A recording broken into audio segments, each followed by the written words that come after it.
Desde a sua gênese, que tem a missão de defender o Estado de Direito, os direitos dos cidadãos e garantir a independência e o prestígio da profissão, nasceu em 1926, falamos da Ordem dos Advogados, e assinala na próxima sexta-feira um século de defesa precisamente dos direitos, liberdades e garantias de todos nós. Celebra também o trabalho de várias gerações. Para refletirmos sobre o papel da advocacia no presente e também no futuro, conversamos com o bastonário João Massano. Bem-vindo, desta vez desse lado. Deste lado. Bom dia. O que é que para já representa esta celebração de 100 anos? É uma data muitíssimo importante. É uma data extraordinariamente importante porque, de facto, somos a mais antiga associação pública portuguesa. Somos e temos vindo a ser um garante de estabilidade até do próprio Estado português. Temos vindo a defender os direitos, liberdades e garantias dos cidadãos desde 1926. Não nos podemos esquecer que a nossa fundação ocorre precisamente na altura do golpe militar que deu origem ao Estado Novo.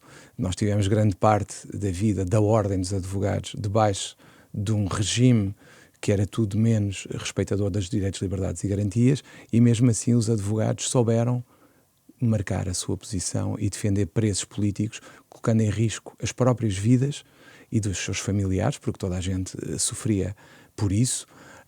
Não era só o advogado, mas os advogados, houve advogados que se ergueram e defenderam pessoas que não eram bem vistas pelo regime. E esta tradição que temos tido enquanto advocacia e enquanto ordem, de estar ao lado, mesmo daqueles que conjunturalmente não são os mais populares dentro das sociedades, tem sido uma característica nossa.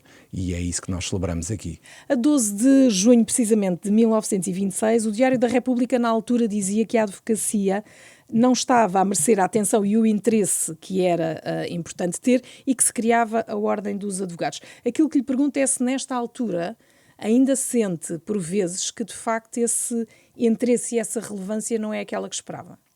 Infelizmente sim, infelizmente sinto, e é uma das matérias que mais me preocupa é, por vezes, pouca relevância que é dada à advocacia no sistema judicial, por culpa própria, obviamente, quer da ordem, quer da própria advocacia. Muitas das vezes temos estado de costas voltadas para a sociedade e isso não pode acontecer, e outras vezes porque, de facto, há outras entidades que nos subvalorizam, e é isso que não pode ser, porque de facto nunca nos podemos esquecer que a entrada no sistema judicial dá-se por um advogado. Portanto, nós somos a porta de entrada no sistema judicial e a nossa relevância tem que ser adequada e proporcional a essa porta de entrada. Perguntava-lhe precisamente, se olharmos para os dois lados, onde é que acha que a advocacia não esteve bem, ou não tem às vezes estado bem, e do outro lado do político e das instituições não vos procurarem ou não terem a posição da ordem em conta quando têm que fazer estratégias, mudar a legislação, etc. Eu acho que a advocacia tem tido, em algumas fases da Ordem dos Advogados, uma atitude excessivamente corporativa. E esse corporativismo revela-se num fechar à sociedade e num virar única e exclusivamente para a advocacia e os seus problemas. Eu entendo que a melhor forma de resolver os problemas da advocacia é abrindo à sociedade e relevando aquilo que fazemos e dizendo o que fazemos, explicando à sociedade qual é o nosso papel em tudo o que é defesa dos direitos das pessoas, que as pessoas nem sabem que têm direitos muitas das vezes. E aí foi um erro. Quando nós passamos o tempo a falar de nós, dos nossos problemas, nós estamos a afastar-nos da sociedade e tornamos-nos o quê? Mais próximo de um sindicato do que de uma ordem. E a ordem não é um sindicato. A ordem tem uma missão de serviço público e de serviço ao outro, e não única e exclusivamente aos seus associados. A forma como nós satisfazemos os interesses da sociedade e, no fundo, a defesa dos direitos das pessoas vai necessariamente refletir-se no que é a nossa imagem, que depois, naturalmente, conduz à nossa valorização. Acho que é por aqui que temos que começar, é explicar à sociedade para que é que servimos. A falta de relevância política, isso eu digo-lhe, infelizmente, grupos Embora de trabalho... sejam muitos os advogados que estão do outro lado de lá. Sim, mas não é a ordem. E isso faz toda a diferença. Há muitos advogados no poder político, e todos já sabemos, e todos temos falado deles, mas enquanto estão ali, não é enquanto representantes de uma classe. E é aí que falhamos. E é aí que a própria forma como o poder político nos trata se revela quando se constituem grupos de trabalho sem advogados, representados pela sua ordem, e naturalmente o que sai desses grupos de trabalho é virado exclusivamente para as outras entidades do sistema, sem considerar muitas das vezes a ordem, a advocacia e o cidadão, porque no fundo nós defendemos o direito do cidadão. Quando dizem que os advogados são parciais, claro que sim, os advogados defendem interesses das partes, não defendem o interesse geral quando estão, por exemplo, num tribunal. Têm que defender o seu cliente. E é aí que está a valência. Os advogados são contadores de histórias, são storytellers, são pessoas que têm que contar ao tribunal os factos que lhes são narrados pelos clientes. E o melhor que sabem. E podem defender esse interesse do cliente. Cada advogado defende o interesse do seu cliente. Depois o juiz toma a decisão. Acusarem-nos de parciais. Claro que sim, somos parciais e temos que ser, porque é aí que está a nossa grande valia. É a Liliana precisar de um advogado e saber que vai ter alguém que vai defender os seus interesses de toda a forma que conseguir, respeitando os limites da lei. Mas também há um lado social que até se tem visto em várias situações, não só nos incêndios, agora também nas tempestades, onde tem tentado apresentar até algumas soluções e a constituição de equipas que possam então aí também, e aí em nome do bem comum, sem essa parcialidade, chamemos-lhe assim, porquê porque é uma atitude que não se via muito na ordem dos advogados. Considera que é esse lado que também falta? Considero e uma das coroas de glória que eu tenho deste mandato até agora, que é pouco mais de um ano, parece mais para mim, mas é pouco mais de um ano, e o que eu tenho verificado é que colegas seus, muitas das vezes, já classificam esta ordem, desde que eu tomei posse, como humanista. Isso para mim é algo que me dá uma grande satisfação, porque eu acho que é aqui que nós temos que estar. Ao lado dos interesses privados dos nossos clientes, a advocacia pode representar e defender aquelas pessoas mais vulneráveis. E é aí que nós também temos que estar. Nós temos que estar ao lado de quem sofre também. E o Estado aceita essa parte, esse vosso lado? Infelizmente, eu creio que o Estado aceita, mas infelizmente até agora não nos tem dado os meios que nós precisamos muitas vezes para concretizar essa parte. E é aí que eu sinto muitas vezes alguma frustração, para ser simpático. Porque, por exemplo, avançou, ou seja, a tal equipa disponível para ajudar quem tinha sido vítima dos incêndios no ano passado, a tal equipa que se disponibilizou para ajudarem as vítimas da Zona Centro. O que é que aconteceu? O tempo da justiça dizem que é lento, mas o tempo da política ainda é mais lento. No caso específico dos fogos rurais, nós demonstramos a nossa disponibilidade. No caso do Christine também demonstramos a nossa disponibilidade, mas, por exemplo, no caso dos fogos rurais, o que é que aconteceu? E infelizmente, eu digo isto com muita mágoa, eu ainda hoje leio notícias a dizer que há vítimas de Pedrógão Grande que ainda não foram indenizadas. Acho que isto é uma vergonha para o Estado português, depois de tanto tempo. Falando dos últimos, aconteceu o quê? Aconteceram as eleições, mudaram os corpos dirigentes da Associação Nacional dos Municípios Portugueses. A nova direção entendeu que não era uma prioridade. Portanto, como é óbvio, a tal equipa. E acabou por se esboroar esse esforço. Houve inclusivamente um protocolo assinado, que está assinado, mas que com a mudança de direção e a mudança de prioridades, que eu tenho que aceitar, naturalmente, como é óbvio, a Ordem não pode colocar em causa a legitimidade de quem é eleito democraticamente, como foi o caso dos novos órgãos, mas tenho uma mágoa de não ter conseguido concretizar, nesse caso. E agora esta questão mais recente, até das tempestades. Na do Christine, conseguiram fazer algum trabalho no terreno? Houve algum trabalho no terreno, mas também tenho que lhe dizer que infelizmente não foi aquilo que eu queria ter feito enquanto bastonário e que o meu Conselho Geral gostariam de ter feito. Porque o que nós queríamos verdadeiramente ter, e daí temos constituído uma comissão que se destina a coordenar o esforço da Ordem nestas situações, que funcione de forma permanente, mas não é todos os dias, obviamente, é que possa ser acionada quando há uma situação de catástrofe. E daí nós temos falado até no Plano Nacional de Emergência Jurídica. Para nós é uma necessidade, porque O Estado português tem que assumir de uma vez por todas que a literacia e a consulta jurídica são fundamentais. E isso passa por, sempre que há uma situação de emergência, e nós sabemos que quando há uma situação de emergência, há sempre queixas jurídicas. Olha-se para os fogos e vê-se que há necessidade, na coordenação com as autarquias, com o governo e os fundos que são criados e disponibilizados. Ainda agora vemos notícias, este tempo todo depois do Christine, ainda estamos com dificuldades em colocar no terreno e estamos a desperdiçar o apoio dos advogados. E neste caso não houve mudança política, o que é que aconteceu? Eu acho que as pessoas desvalorizam, e aí voltamos à sua pergunta, a classe política desvaloriza a valia da consulta jurídica.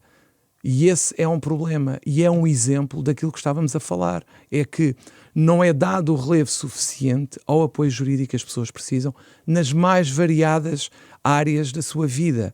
O caso dos incêndios, o caso do Christine é um exemplo. Podem ser vistos como uma ameaça ao Estado? O facto das pessoas estarem mais esclarecidas? Eu acho que às vezes pode passar por alguns, não estou a dizer que é por todos, é essa ideia.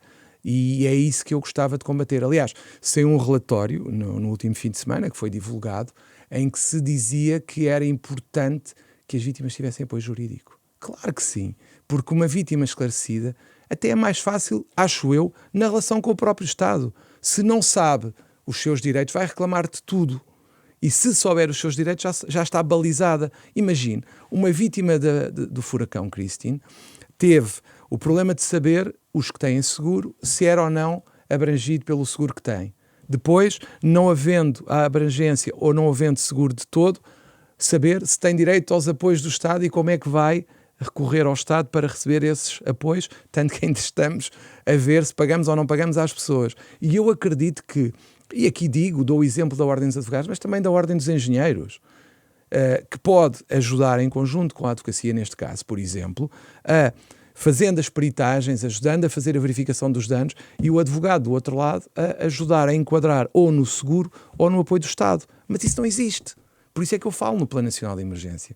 Acho que isto tinha que haver uma ligação entre a sociedade civil e o Estado para que, quando estas situações acontecem, as pessoas tivessem um apoio de primeira linha. E nós, inclusivamente, estamos dispostos a suportar uma linha telefónica à custa da Ordem, para que este apoio seja dado, integrado no apoio judiciário. Para que haja mais pessoas esclarecidas e não tanto que sejam vistas como uma ameaça ao Estado. Claro que sim, claro que sim. E repare, estávamos a falar, e também gostava de falar, não sei se vamos falar mais à frente, que é a questão dos vulneráveis da nossa sociedade.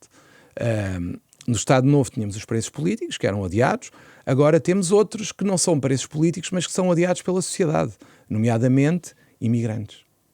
Os imigrantes são claramente, neste momento, uma parcela da população que reside em Portugal que é mal vista e que basta ver os comentários nas redes sociais que uma iniciativa da Ordem com a Fundação Gulbenkian tem para perceber que há um ataque a esta parte das pessoas que residem em Portugal. Eu não estou a defender, pelo contrário, a legalização de toda a gente, não é isso que eu estou a defender. O que eu estou a defender é dizer às pessoas os direitos que têm, e isso abrange também os imigrantes.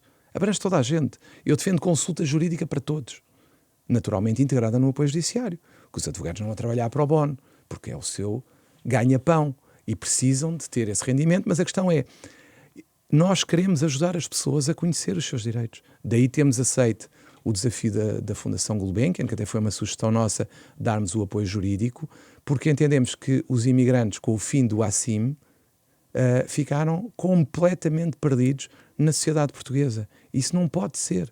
Nós não podemos varrer parcelas da população para debaixo de um tapete, eles não desaparecem. E isso tem acontecido. E dou-lhe outro exemplo. A sociedade portuguesa tem muita ideia de varrer para debaixo do tapete os problemas. É um facto. Varrem-se os idosos, que esses, infelizmente, são varridos para lares e outras situações, como os tais internamentos sociais em que as famílias deixam lá as pessoas, são uma parte vulnerável. E o que é que a sociedade faz sobre isto? O que é que a sociedade está a fazer relativamente aos idosos que mude o que está a acontecer? Parece que nos esquecemos que, se tudo correr bem, também vamos ser idosos. E também vamos querer ter apoio e depois vamos ter esse apoio. Claro que não, porque não criamos essa mentalização da sociedade para este apoio. Os imigrantes é a mesma coisa, os presos é a mesma coisa.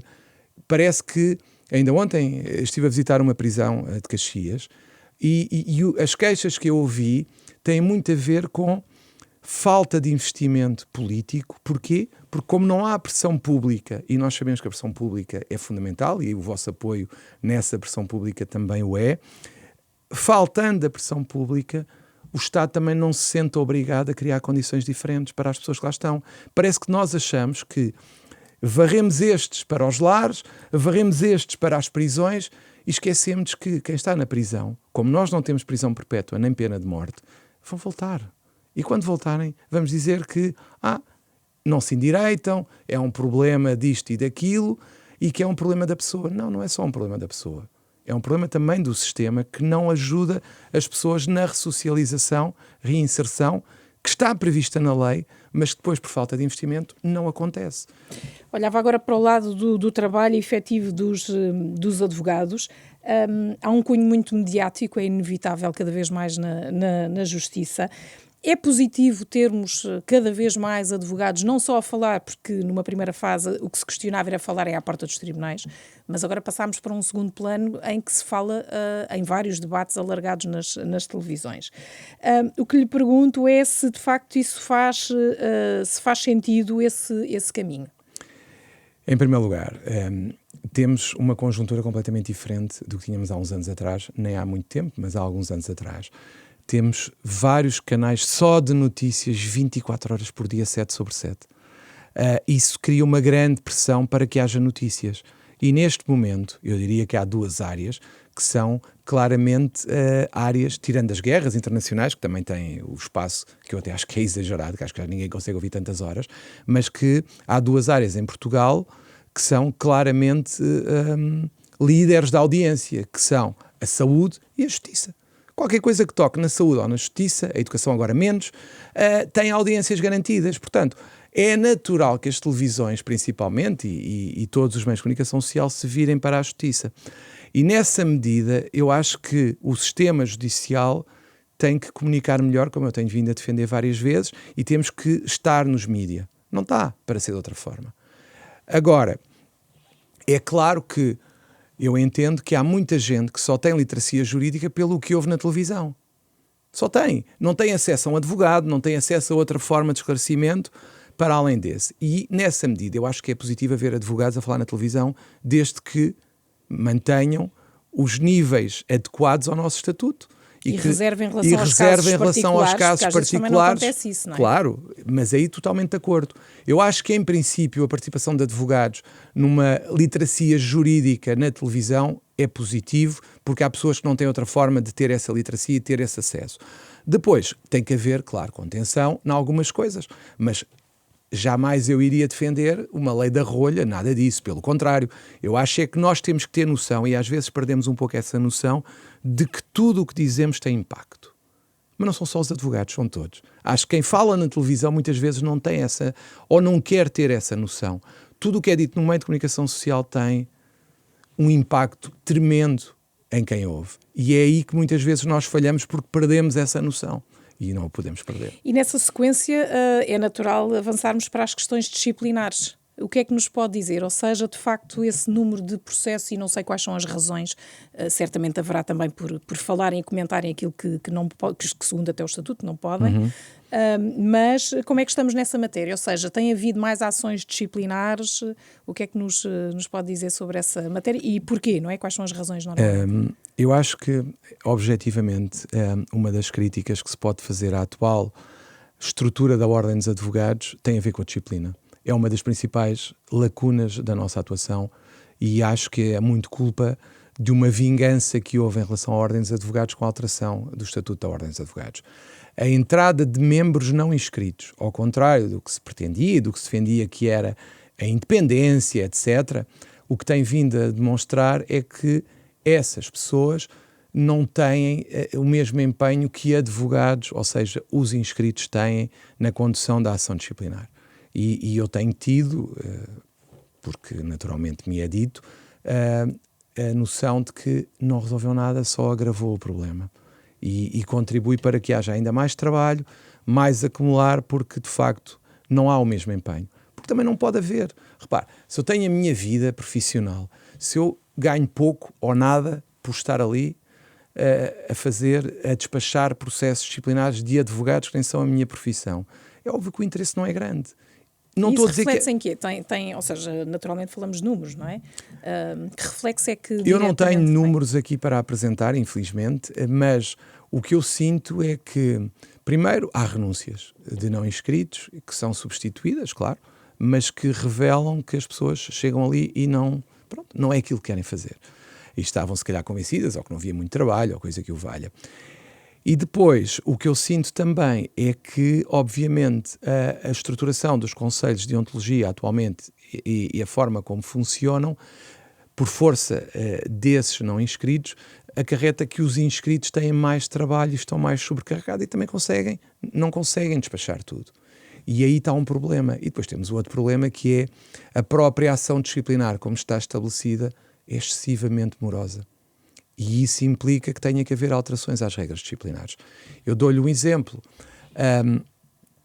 Situações de apreciação de idoneidade moral de advogados que, por exemplo, suspenderam a sua cédula e que depois voltam, não são apreciadas antes de entrarem. São apreciadas, a pessoa primeiro reentra na profissão, mesmo que tenha ficado com dinheiro de clientes, por exemplo, enquanto solicitador.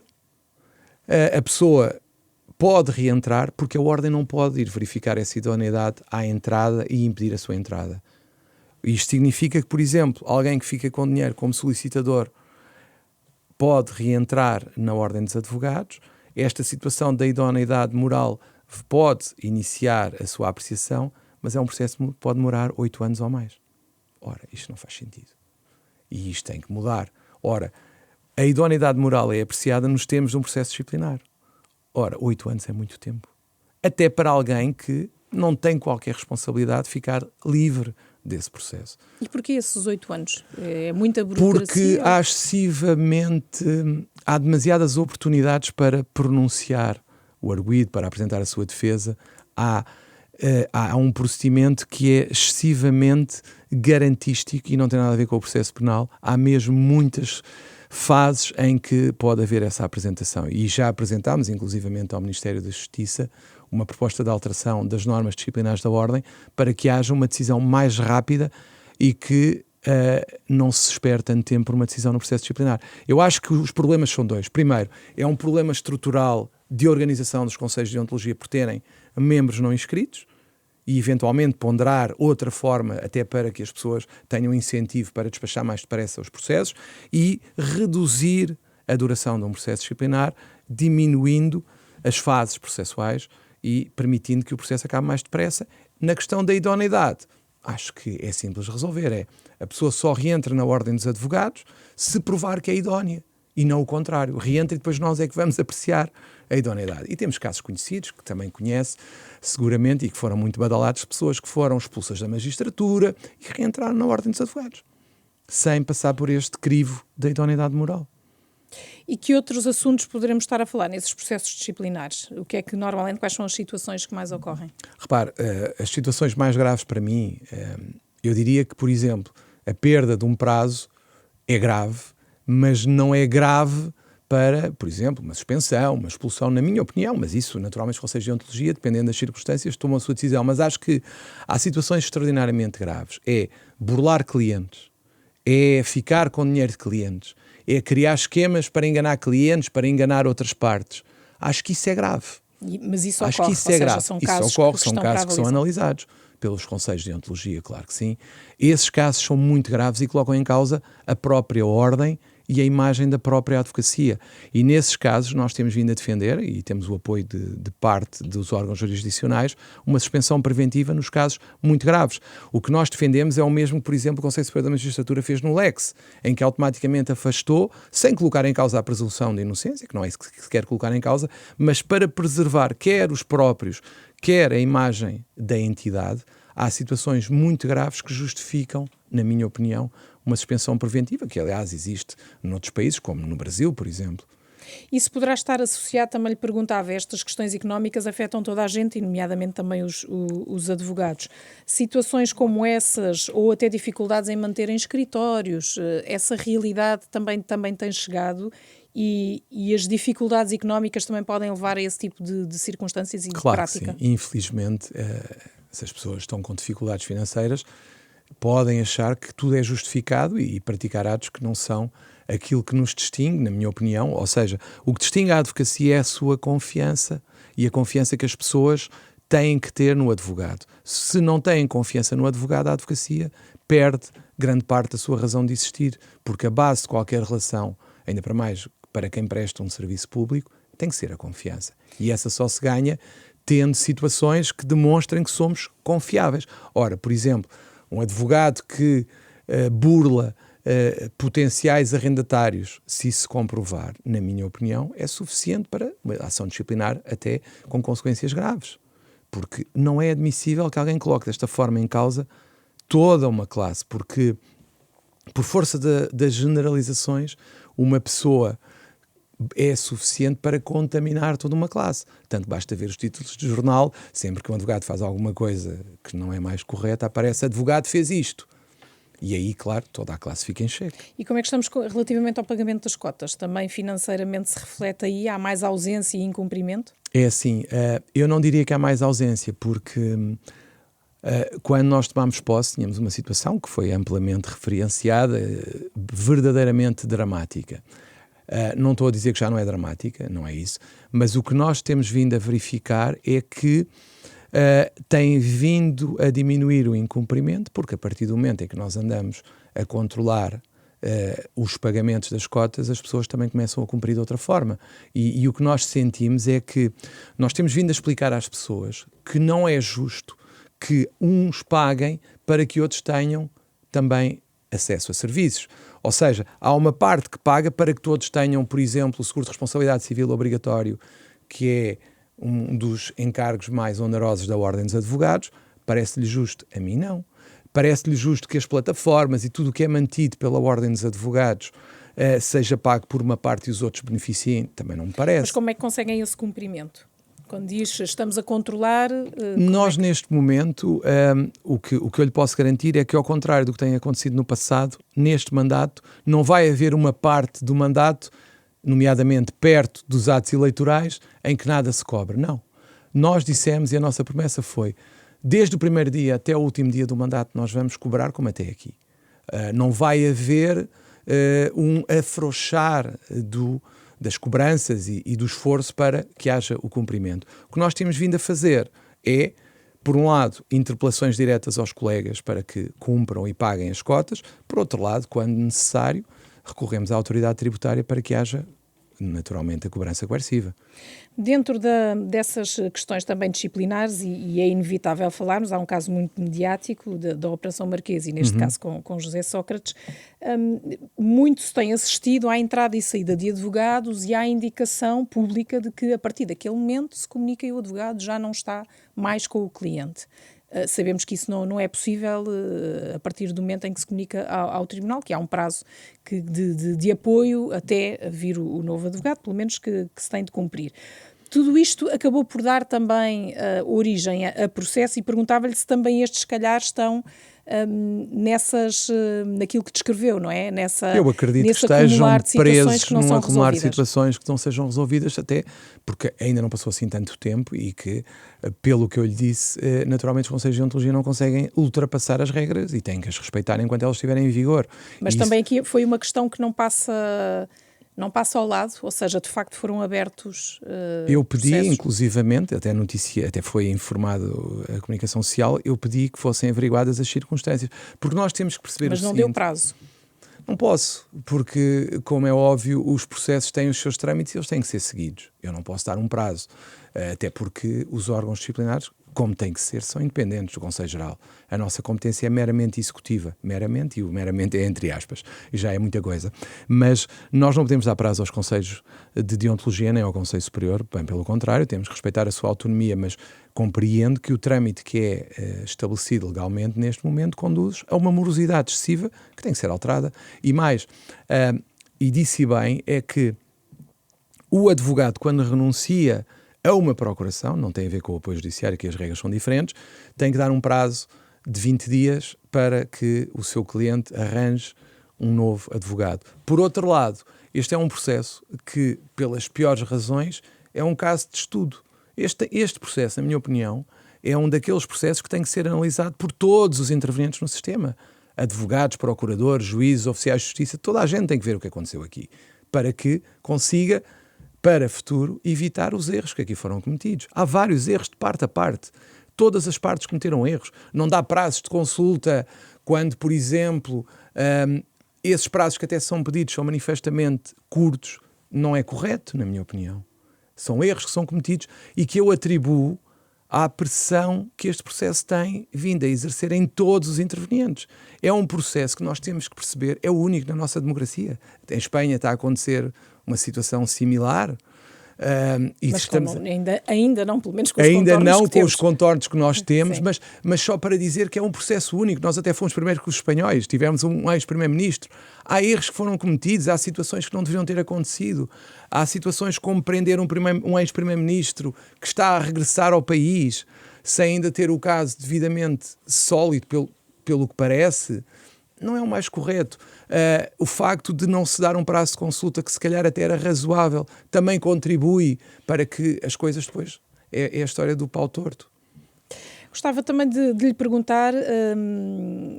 há muita comunidade de advogados brasileiros no nosso país. Como é que têm resolvido esses pedidos, não é? Para serem aceitos e trabalharem também connosco? A reciprocidade, qual é que é a estratégia? Neste momento, a estratégia deste Conselho Geral não é restabelecer o acordo de reciprocidade. Nada disso.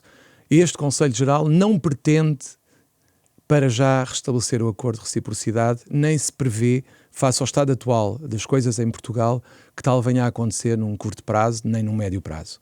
Não temos condições em Portugal para isso, neste momento. E eu tenho sempre defendido, já quando era Presidente do Conselho Regional de Lisboa, reconhecendo a necessidade de ajudar a integrar os advogados brasileiros que já cá estão, que esse é que é, para mim, o problema, porque eu tenho que ajudar as pessoas que cá estão a serem melhores advogados e conseguirem perceber as regras do nosso sistema. Nós estamos a falar de pessoas que podem ser excelentes advogados no Brasil e que chegam a Portugal perante um sistema que, apesar de ter a mesma língua, não é igual ao brasileiro, que é diferente e que não está naturalmente preparado para, sem ter uma integração, poder exercer a profissão como eu entendo que tem que ser exercida. E a nossa maior preocupação agora tem que ser ajudar na integração das pessoas. Eu não posso pôr um software brasileiro fabuloso de gestão de recursos humanos em Portugal sem integrar de acordo com a legislação portuguesa. Ele vai aplicar a legislação brasileira em Portugal aos trabalhadores portugueses que trabalham em Portugal. Portanto, vai funcionar mal, vai dar erro. E é o mesmo que se passa muitas das vezes. É que, se não houver um esforço de integração, e há advogados brasileiros que fazem esse esforço. Agora, a função da Ordem dos Advogados, porque eles são membros da Ordem como qualquer outro membro, é ajudar a um melhor exercício da profissão. E neste momento, e é isso que eu tenho vindo a trabalhar com a Ordem dos Advogados brasileira, no sentido de vermos onde é que poderemos, em conjunto, melhorar o exercício dos advogados brasileiros em Portugal e, desse modo também, naturalmente, melhorar a imagem da advocacia. E é aí que temos que trabalhar. E queria falar ainda consigo sobre o apoio judiciário. Os advogados estão mais mobilizados também para este apoio judiciário ou continua ainda a ser uma área para a qual se tem que convencer que é importante lá estar? Eu acho que os advogados estão mobilizados para o apoio judiciário, mas estão desmobilizados pela tabela de honorários. Acho que a tabela de honorários não é justa. Acho que a atualização que foi apresentada como um grande trunfo e um grande triunfo do anterior mandato não é de todo esse fantástico resultado. Acho que em virtude e aí acho que é culpa própria da Ordem dos Advogados. Recordemos que nessa altura a Ordem dos Advogados não esteve representada pela sua bastonária nas rondas e nas conversas que foram tidas com o Ministério, e acho que isso também contribuiu para que, de facto, tivéssemos este resultado. Acho que nós não nos podemos queixar de um resultado para o qual contribuímos.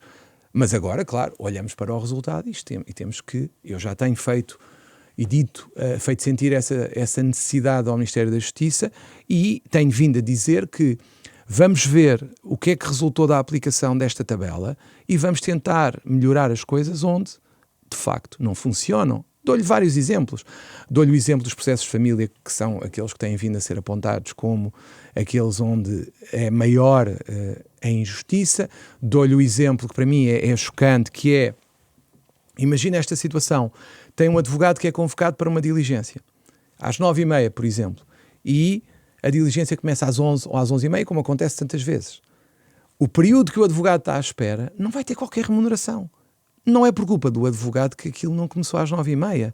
E como só conta o tempo efetivo da diligência, só recebe a partir das 11h30. Isto não é justo.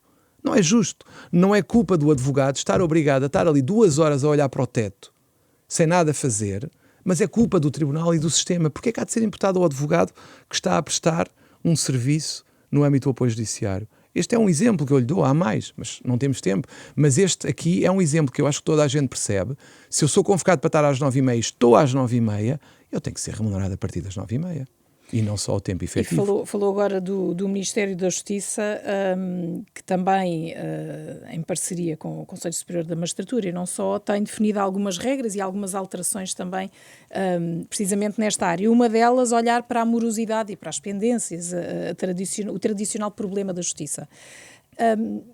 Aplicar coimas aos advogados, precisamente por considerarem que é ali que está o busilis da questão dilatória, tem sido muito contestado. Acredita ainda que é possível uma mudança? Eu acredito, claro. Aliás, a lei acabou de ser aprovada na especialidade e eu tenho que me congratular pelo facto de quer o Governo, quer os partidos que suportam o Governo, foi quem apresentou essa alteração, terem estabelecido um diálogo com a Ordem dos Advogados, terem ouvido as nossas razões e terem retirado os advogados do lote de sujeitos processuais que poderiam estar abrangidos por essa multa. Eu considero que, ao contrário do que tem acontecido nos últimos anos, e ao contrário do que falámos no princípio, aqui a advocacia foi valorizada e foi ouvida. Eu lembro-me nos últimos anos, melhor dizendo, não me lembro nos últimos anos ter havido uma coisa deste tipo, porque não nos podemos esquecer que era algo que estava a ser defendido, a Ordem teve a oportunidade na altura de dizer o que pensava, e depois, como também deve ter reparado, calou-se. Porque não é a gritar que se resolvem os problemas, é falando com as pessoas.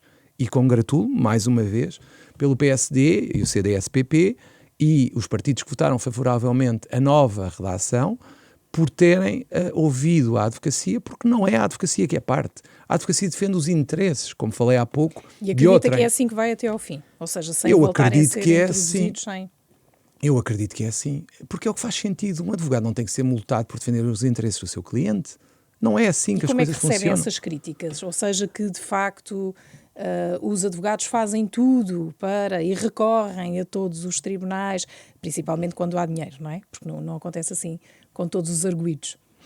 Eu tenho dito algo que é o seguinte. Primeiro, não aceito que haja expedientes dilatórios. Das duas, uma. Ou há previsão legal ou não há previsão legal. E como eu disse há pouco, o advogado tem que ser o advogado do seu cliente e usar as faculdades que a lei prevê. Se as faculdades que estão na lei não são justas, por exemplo, ou não são adequadas, revogue-se. Tem um exemplo, e dou-lhe um exemplo, que foi o PSD também que propôs. Independentemente de concordar ou não com a norma, o que foi feito foi, por exemplo, a questão das renúncias, deixar de suspender os prazos de prescrição. Essa norma faz, na opinião do Governo, é uma forma de tentar resolver problemas que existem na lei atual, impedindo uma prescrição por renúncia. É uma forma de dar a volta às coisas e de resolver problemas que existem previstos pela própria lei. E é aí que deve funcionar, ou seja, ver as faculdades que existem e ver aquelas que, de facto, são excessivas e que não devem continuar. Agora, condenar o advogado porque usa algo que está previsto na lei não faz sentido absolutamente nenhum e congratulo mais uma vez por ter caído essa questão das multas. Acho que é aí que temos que trabalhar, é ver o que existe na lei, não é acabar com os recursos, como também para aí se diz. Eu acho que quando nós olhamos só para os recursos, nós não vamos resolver qualquer problema. Nós temos a Operação Tutti Frutti, nós temos a Rota do Atlântico. O tempo que isto demora é aceitável? Eu acho que não. Acho que não é aceitável. E todos eles têm investigações que depois têm sempre uns momentos mediáticos onde são feitas até, e não são raras as vezes que vão surgindo, as tais buscas a escritórios de advogados. Também aqui considera que ainda há um passo a dar? Claro que sim. Eu acho que constituir advogados arguidos para obter prova nunca pode ser um caminho. Acho que o caminho não é por aí. O caminho tem que ser... Porquê é ser... que acha que isso acontece? Porque é mais fácil lá chegar? É mais fácil, porque repare, e voltamos à confiança. Se nós queremos preservar a confiança no advogado, isto não pode ser um sistema. Pelo contrário, o advogado só deve ser arguido quando é suspeito da prática de um crime. E não é por ser advogado que é criminoso. E parece que é isso que muitas vezes é defendido. E não é assim. Tanto que nós depois vamos ver essa constituição como arguido, nem sequer há acusação. Foi só para chegar aos documentos. E isso, claro que é mais fácil. Se eu tiver ali à minha disposição o computador do advogado, claro, eu chego ali e apanho a matéria toda. Mas não é por aí o caminho. O caminho tem que ser outro e não é a constituição de alguém como arguido só para permitir uma investigação. Alguém só deve ser arguido se for suspeito da prática de um crime. Não é assim. Perguntava já na nossa reta final, o que é que espera ainda deste governo, relativamente à justiça e relativamente à ordem? Já falámos de algumas coisas, mas... Eu sou um otimista por natureza, como alguém dizia na altura da pandemia, e eu tenho vindo a fazer um esforço muito grande, eu e o meu Conselho-Geral, no sentido de termos as melhores relações possíveis com este governo e com qualquer outro. Fosse PSD, fosse PS ou até Chega ou outro partido qualquer.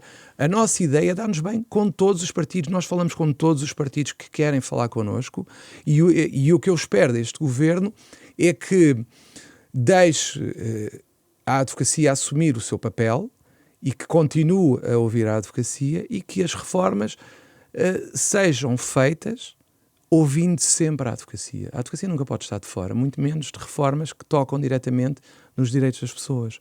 E eu tenho a esperança que isso vai acontecer.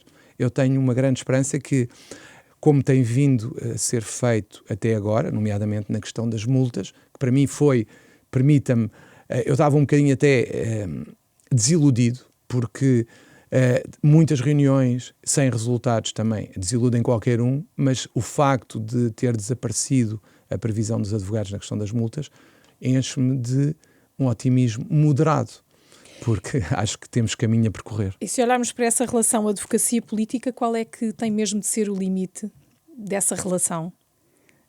E qual é que é o caminho que também temos de seguir aí? Primeiro, acho que as autarquias, que têm vindo a ser muito faladas ultimamente, têm que perceber que a literacia jurídica dos seus munícipes e fregueses é fundamental e não estão devidamente alertadas para isso. Eu devo dizer-lhe que desde o início do mandato que ando a tentar fazer protocolos de literacia jurídica sem custo para câmaras municipais, ainda não consegui concretizar um único. E o que eu tenho estado a dizer é: vamos às escolas falar com os miúdos sobre os direitos, sobre bullying, sobre fake news, sobre nude, sobre isso tudo que está a preocupar agora, Roblox, etc. E não estamos a conseguir que uma única autarquia entre aspas, neste tipo de abordagens. As consultas jurídicas também é outro dos planos, aí temos conseguido fazer alguns protocolos, mas confesso que estou um pouco frustrado por não conseguir ter uma ação de literacia jurídica numa escola e não o ter conseguido até agora. É uma das frustrações que eu tenho até agora. Os limites da relação entre a política... Se olharmos para o Parlamento, ou seja, a entrada deixa de ser advogado, passa a ser político. Qual é a linha vermelha? É o conflito de interesses. Eu acho que a linha vermelha tem que ser o conflito de interesses. Primeiro, não defendo que os advogados saiam do Parlamento, pelo contrário, não temos nenhuma cruz que nos deva impedir de entrar no Parlamento. Agora, um advogado... Quando se sai lá e se retoma, o que é que pode ser ou deve ser proibido?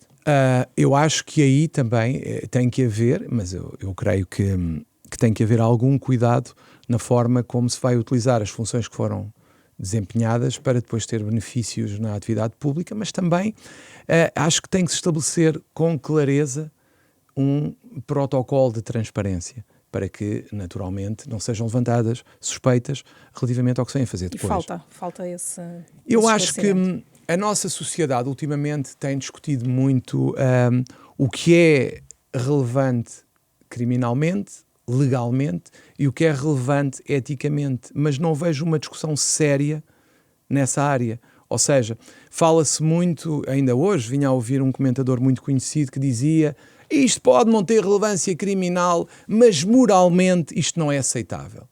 Vamos estabelecer, mas sem excluir os advogados. sem excluir os advogados. Vamos juntar as classes que podem, eventualmente, ainda há pouco tempo houve um relatório que colocava em causa, inclusive os agentes de execução e os solicitadores, vamos discutir com as classes que acham, contabilistas, advogados, solicitadores, e vamos construir um código que permita estabelecer esses limites, que eu acho que têm que ser estabelecidos para a defesa das próprias classes e do próprio poder político. E que definam como têm que ser as entradas, mas também as saídas. As saídas, exatamente. Os períodos de nojo, o que é que está abrangido, o que é que não está abrangido, era mais fácil para todos. E depois temos que olhar para a qualidade de algumas leis, para a forma como as comissões de ética por vezes se comportam. Não podemos ter situações em que é da minha cor, não vai acontecer nada, não é da minha cor, vai acontecer alguma coisa, que às vezes se ouve falar. Portanto, eu diria que tem que haver a coragem de enfrentar as situações e às vezes parece-me que falha um pouco essa coragem. Para terminarmos, 3 desafios da Ordem dos Advogados e como é que eu gostava de ver daqui a 10, 20 anos? 3 desafios. Acho que um dos grandes desafios é a digitalização e a inteligência artificial. Gostava de ver uma ordem moderna, com plataformas, com tudo digitalizado, com os serviços todos virtuais, mas sem prescindir do presencial, mas permitindo a quem o quisesse ter um sistema virtual de atendimento. Gostava de ver, o segundo desafio, gostava de ver uma ordem no terreno. Neste momento é o bastonário que anda a correr de um lado para o outro, mas gostava de ver uma ordem no terreno a prestar apoio efetivo às pessoas. Gostava que as autarquias percebessem a importância da advocacia no fundo, no desenvolvimento das próprias autarquias, porque um cidadão esclarecido é um cidadão mais produtivo, mais eficaz e mais atento aos problemas e que vai ajudar as autarquias. Nós não podemos fugir das críticas, porque muitas vezes são as críticas mais que os elogios que nos fazem crescer e há quem tenha medo das críticas. O terceiro desafio, eu diria que é construir um sistema judicial que funcione, em que verdadeiramente a advocacia seja vista como um parceiro e não como alguém que está ali que só chateia. E às vezes isso acontece. Muito obrigada. Obrigado eu, Liliana.